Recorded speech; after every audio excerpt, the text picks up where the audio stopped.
For most people, the name Sun Tzu consists of battlefields, generals, and war strategy, quotes, circulating on social media. Most of the time we think of him as a mysterious philosopher of victory who deciphered the psychology of conflict. In reality, this perspective misses the bigger picture. You're in the right place to change your perspective. Welcome to Perspective Engine. Don't forget to subscribe. When you strip Sun Tzu of slogans and legends, you encounter something far more unexpected. Sun Tzu was not obsessed with war or bloodshed. The truth was the exact opposite. He was obsessed with avoiding war. He was not chasing fame, honor, war, or conquest. His real focus was cost, and in a world that was exhausting itself through constant warfare, Sun Tzu articulated a disturbing truth more clearly than anyone before him.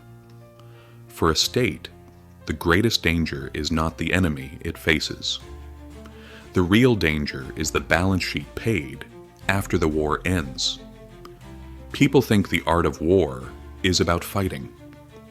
But at its core, this book is about economics and finance. To understand Sun Tzu's financial genius, we first need to understand the era he lived in. Because his ideas emerged from a world collapsing under the weight of its own ambitions. In the 6th and 5th centuries, BCE, China was made up of fragmented kingdoms. Each believed it could unify the world, and each drained its treasury to do so. War never stopped. Alliances were formed and dissolved. Armies grew larger as the years passed. Warfare shifted from symbolic aristocratic conflicts to massive infantry armies.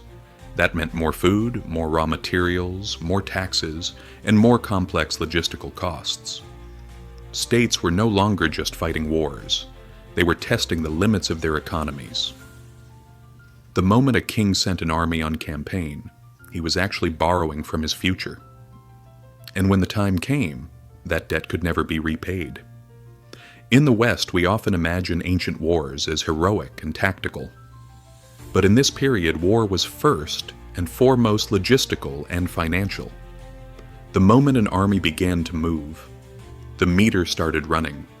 Wagons, grain, horses, armor, blacksmiths, cooks, porters, all of them needed to be maintained and fed. A campaign lasting a few months could drive a small state into bankruptcy. A campaign lasting a year could collapse even a large state, yet no one intended to stop, because no one trusted anyone anymore. This was an arms race that took place long before the modern world, and it was pushing the entire system to its breaking point. This is the kind of world in which Sun Tzu rose, not as a quietly contemplating philosopher, but as a genius trying to solve the economic crisis behind a military one. Today we sometimes romanticize him as an ancient CEO advisor. But in reality, Sun Tzu was more of a risk manager than a commander. He saw the numbers.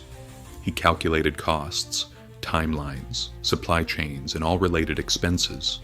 And he realized that the way states were conducting war was not sustainable. Because once the treasury was drained, any victory lost its value. Most rulers believed the enemy's army was the greatest threat. Sun Tzu, however, was aware that the greatest threat was their own expenses. That is why the most important sentence in the art of war comes before deception, terrain, or morale are even mentioned. War is a matter of vital importance to the state. Vital, not noble or honorable, dangerous, destructive, a force capable of annihilating society. The rest of the book focuses on a single issue. How do we keep war under control? How do we reduce its cost? One of his famous lines is, "The supreme art of war is to subdue the enemy without fighting. This is not mystical advice. At its core, it is a cost reduction strategy." When he says that prolonged wars bring no benefit to any state, he is not speaking emotionally. He is stating a plain financial reality. Speed, intelligence, psychological pressure, because these are cheaper than armies.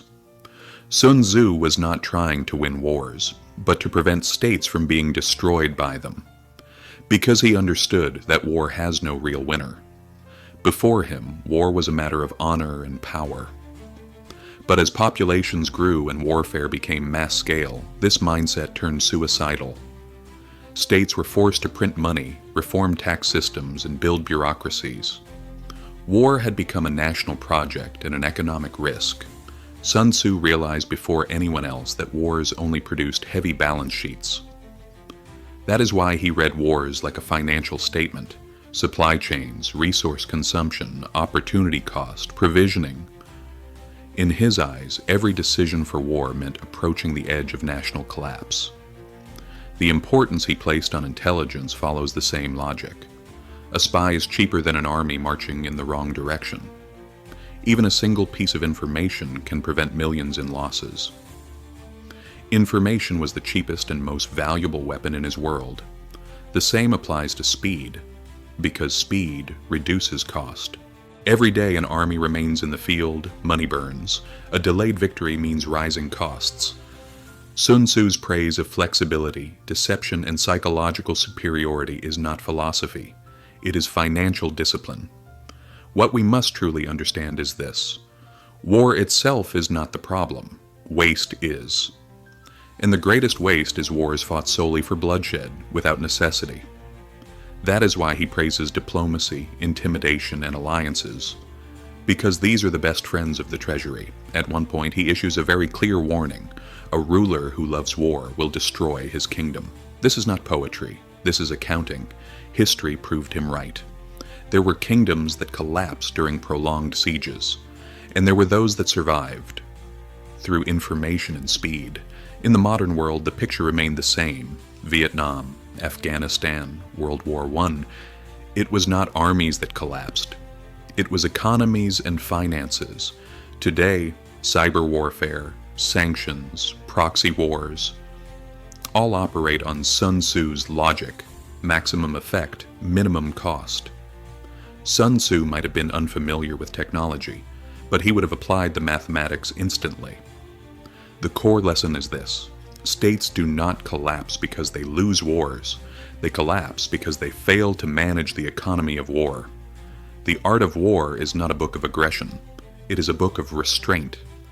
Being powerful does not mean striking harder. It means knowing how much impact you can endure. If this perspective opened a new window for you, don't forget to subscribe. History has already written the answers. You will find them on my channel.